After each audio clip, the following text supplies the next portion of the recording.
There you are on your phone again. We're going to have to get that out of your hands. Cut it right there. That would actually be a great opening.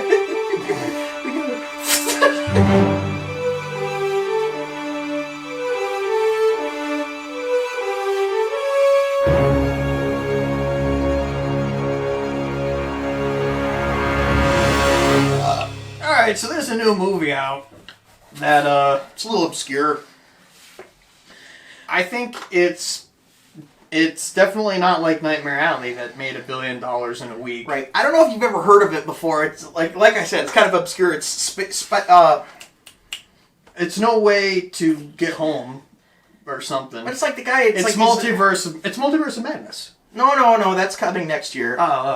It's Centipede Man. It's kind of lazy. Centipede Man. Is it? Okay. All joking aside, we made a video a little while ago, which we'll show a clip from that. Spider-Man No Way Home, and it's going to involve the multiverse, and it's stupid. And I know a lot of people are gonna disagree. I do disagree. But here's the thing, why I think it's stupid. I think it's lazy. I think it's dumb. We were so wrong. Well, again, in that last video, it wasn't necessarily about... Don't try and defend it. We were so wrong. No, I wasn't saying this was going to be a bad movie. I feel like I owe something to the universe for being so wrong. I was the one making the argument. I feel like I owe something to the universe for him being such a douche about it. No, what I was saying was that the multiverse you were more wrong than I was. You don't get to talk. The multiverse is a lazy way to bring people in, and I still think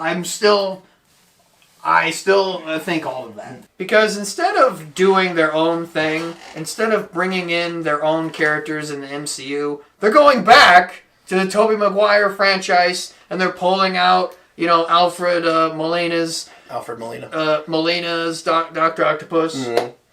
They're bringing out Willem Dafoe's Green Goblin. And then they're bringing in the Lizard Man and all this kind of stuff. They're doing the Sinister Six. Fine. Do the Sinister Six, but bring them in the MCU. It's lazy just to go, hey, let's pull them out of the other franchises. If you want to have Alfred come back and play Dr. Octopus, go right ahead. Just bring him into the MCU. Yeah, all joking aside, if you got to do a multiverse movie, this is how you do it. Yeah. Spider-Man No Way Home. I love this movie. Great movie. It's right up there, probably tied with Ragnarok for my favorite MCU movie. Ragnarok and the first Iron Man. Yeah, exactly. For me, it's like the first Iron Man, Infinity War. It's right up there in my top 5 MCU movies. I don't know, there's so many of them now, but... For me, this is tied with Spider-Man 2 for my favorite Spider-Man movie. You mean the Tobey Maguire one? Yeah.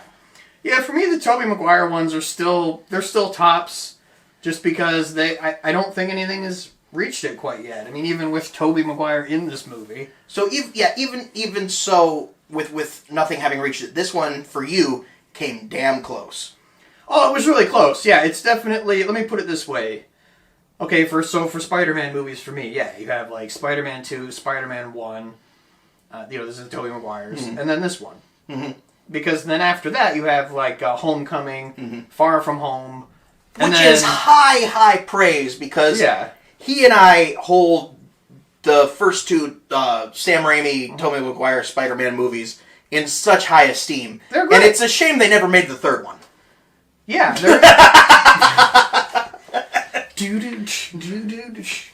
Hey, I'll put some dirt in your eye. Pizza time. This movie almost... Pizza time. This movie, in a way, almost redeemed that film. This movie brought in almost all the villains from The Amazing Spider-Man and Tobey Maguire's films. Green Goblin, Electro, Sandman, Lizard, and Electro. I said Electro twice. Yeah. Green Goblin, Doc Ock, Sandman, Electro, and Lizard. Which we hit right on the nose. I was like, hey, he's going to become a good guy. Doc Ock is going to become a good guy. Right. He's going to, it looks to me, at least by the trailers, he's going to become a more integral part. Like, he's just going to turn good. And because he's super smart guy, also his arms look like they have the Stark. They got the red in them, so it's probably it looks Stark like tech. Stark tech, like the nanotech or possibly. And so he's going to help them figure out how to put the multiverse, how to fix everything. And then he'll sacrifice himself again. And then go back to being dead or whatever. And then you got Green Goblin, who's just going to be a bastard the entire time. Yeah, honestly... Green Goblin's going to be the villain of the whole thing. He's going to be the main bad guy. And he more or less did, in a roundabout way. They fixed the chip. Yeah. So, the whole plot is that, everyone knows who Peter Parker, or Spider-Man is Peter Parker. Everybody knows. So he goes to the wizard down the street and is like, hey, let's do a spell. Everyone will forget who I am. Yeah, okay, whatever, let's do it, yay. And then he's like, well, wait. And he's like, oh, nice knowing you. And then he's like, wait, MJ. Wait, my girlfriend. Oh, yeah, okay, whatever. And then, oh, wait, but my friend. Oh, yeah, okay. And then the fabric of the universe gets ripped open. And out comes villains. Before he managed to close it all up, some villains, what ended up happening was people which is the opposite. No, he is Spider-Man. Instead of people forgetting that it's him, it's the people from other universes that know it's him. Because the last thing he says is, everybody forget except for the people who knew I was Spider-Man beforehand. Right. And so that gets messed up in a very fun scene, and then you get to the villains. And it was great. You want to get Alfred Molina. Yeah. Alfred Molina. You want to get Willem Dafoe. You want to get I could care less about the villains from Let me pause Amazing you really Spider-Man's. quick. Speaking of Willem Dafoe, Yeah. oh my god. It was like it was like it hadn't been 20 years. It was like it was the next day. He just walked on set, and because that was one of the great things from the very first Spider-Man movie was the fact that Willem Dafoe was playing both Norman Osborn and the Green Goblin like it was a split personality. And they were two distinct characters. Yeah, that's like common. It's all Spider-Man's villains are Dr. Jekyll and Mr. Hyde. In a sense, basically, yeah. And he played those two characters so distinctly, and it was the same in this movie. It was like it's the same. I hold him at such high esteem. He's such a great actor. He's one of my favorite actors. And I think he did cameo a little bit in Spider-Man 3 in 2007, right? Didn't he come Just a smidge, yeah. He was playing the Reflection. Yeah, so it's been 15-something years for both him and Tobey. And, yeah, Willem walked right in. It was just like, hey, guys, I just walked off the other set. Now I'm here. Right. I mean, he's just in chewing up the scenery, too. He's just, and you kind of called it a little bit also with him being the big bad. Him being sort of the big... He was. Yeah. Because he convinced all the other villains, like, well, what are we trying to get fixed? Let's go be kings and gods. Yeah. Another universe to conquer. And then this awesome fight scene. But I love it that he's...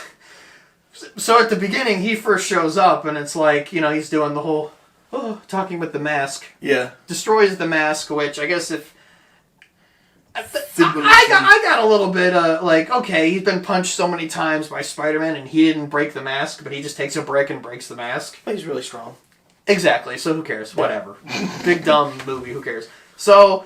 And then, but he gets, what does he get? He gets, to cover his armor and stuff, he gets a purple hoodie and a green trench coat. A green trench coat, which, green where the heck do you ever find that? That is cool. Like, that doesn't exist. Great. This is a really badass coat, though. We like coats. We like coats. That's when we play the clip from Fat Man talking about the coat. I really like this coat. So, he gets the book from Mrs. Claus, and he's just, come on, give me the book. Don't you want to check it twice? It's fine. Just give it to me. Yeah. And then he takes this really badass Santa's coat. We're obsessed with cool coats. We are.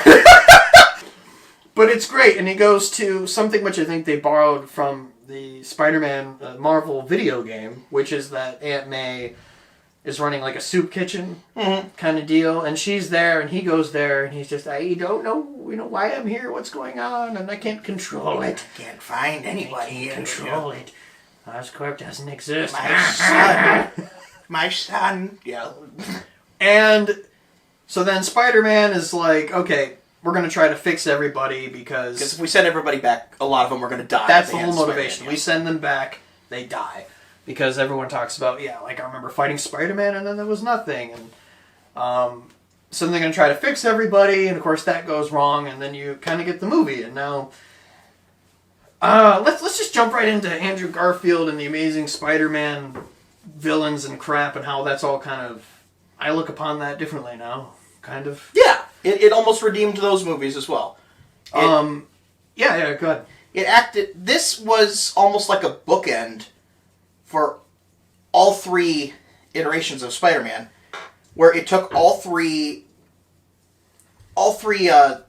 trilogies. Trilogies. Well, the Amazing Spider-Man only got 2 movies because they were trash. Yeah. So all three iterations and improved it all. Even Spider-Man 1 and 2, the Sam Raimi ones, I think this movie made them even better. They were even kind of amplified because it gave you a little more look into the future of the characters and the future of Spider-Man and who he's going to become and everything. And Tobey Maguire, he felt the same. Oh yeah, he Andrew stepped Garfield right back felt in. the same. And Andrew Garfield was. So that's the thing about the Amazing Spider-Man movies. He was great. Andrew Garfield was good. He was a good Spider-Man. It was the movie around him that was just blah. I mean, it was just like I was in the theater and I remember at the end where they're like, the Lizard Man is going to turn everyone in New York into lizards, which they make fun of, rightfully so, in this movie. It was like, we're going to turn everyone into lizards. And he's like, yeah, you want to do it again? Like, let's do it right now. Yeah, let's make lizards. And I was like, okay, that makes it work. Also, Electro looks way cooler now. He looks like he did in the comics, and he was kind of ridiculous. Because his motivation was, you don't remember my birthday, Spider-Man? What the heck? And it's like, what? I mean, he was like this blue guy, and now he looks really cool, and it's because they attribute that to just this, in this universe, you look cool, I guess. Everybody looks a little different, yeah.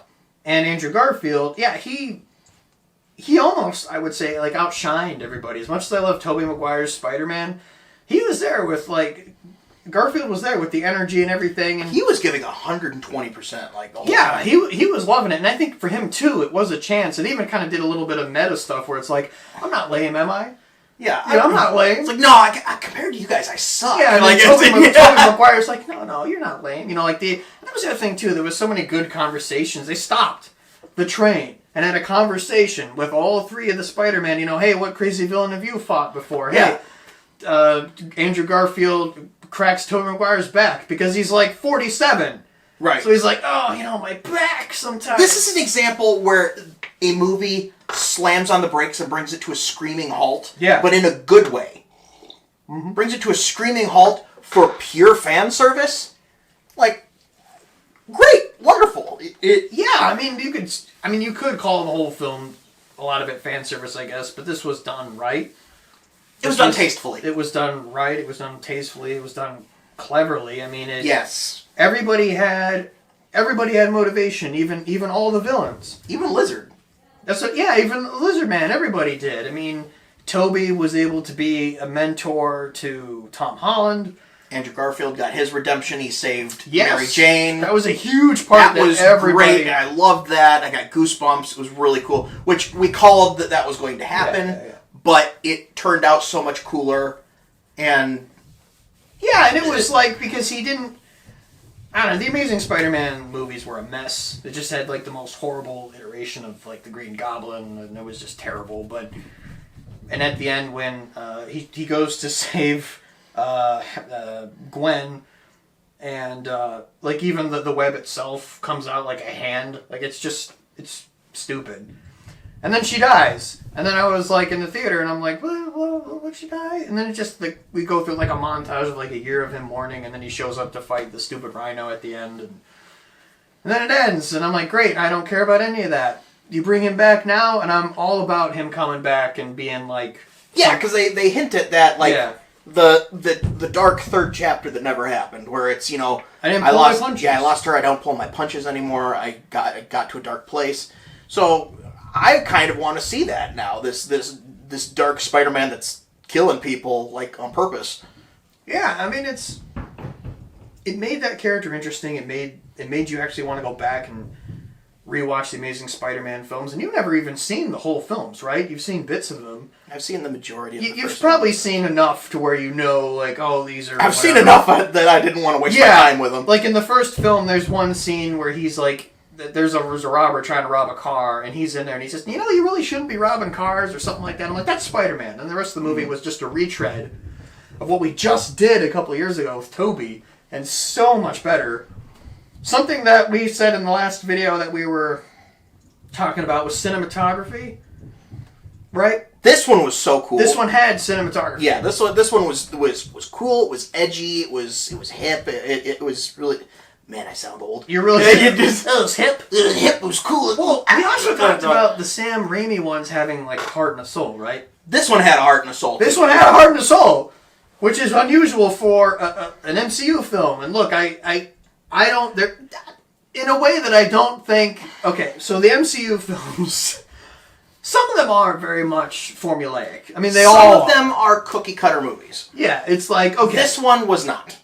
Yeah, I think what we were trying to say before was the Raimi ones had a heart and a soul and their own special look and feel to them and direction and art style. And somebody put their whole heart and soul into them. Yeah. They were passion projects. Yeah, and then you go to like Homecoming and Far From Home, which I really like. Homecoming is awesome. Homecoming's great. That's one of my favorite movies.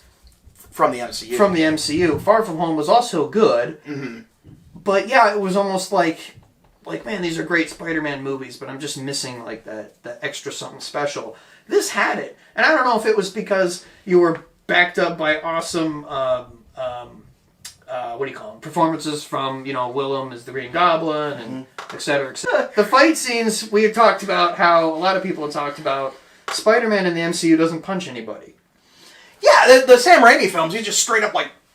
The Green Goblin versus Spider-Man at the end is one of the best superhero fight scenes ever. Yeah, you're just... It's two guys... Yeah, just slugging it out. Actually slugging it out. They're not swinging around CGI. Now, admittedly, CGI was still...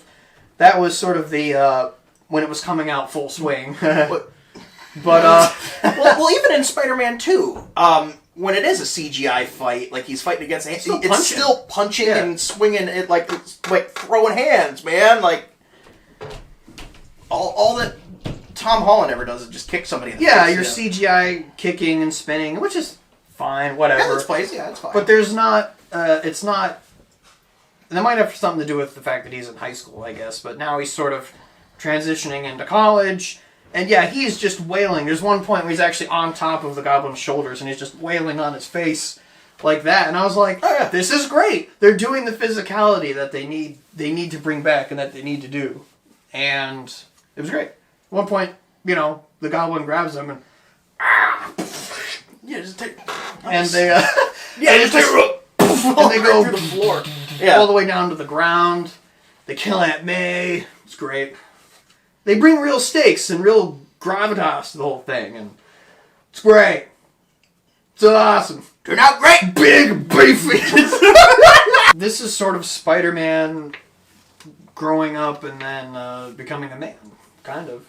Yeah, it's the coming of age, like, this is the... Coming of age, the sort of... Really kind of reluctant hero, kind of, I mean... In a way, yeah. You know, the whole, this isn't my problem... Which at the beginning is all gun-ho. Yeah, he wants to save everybody, you know. That's the whole movie, is him kind of coming to terms with that and wrestling with the, is this my battle, is it not? And then the Green Goblin kills Aunt May, very sad. And then it becomes a vengeance story. And then it's about, but then you get Tobey coming in and being like, hey, he actually stops him from killing the Goblin and is like, hey, I've been down this road. He doesn't even say anything, he just holds it and looks at him. He just says it and holds it. And it's like, he doesn't need it. He gets to do that role, which is great. And then... He almost becomes Uncle Ben. Yeah. In a way, yeah. And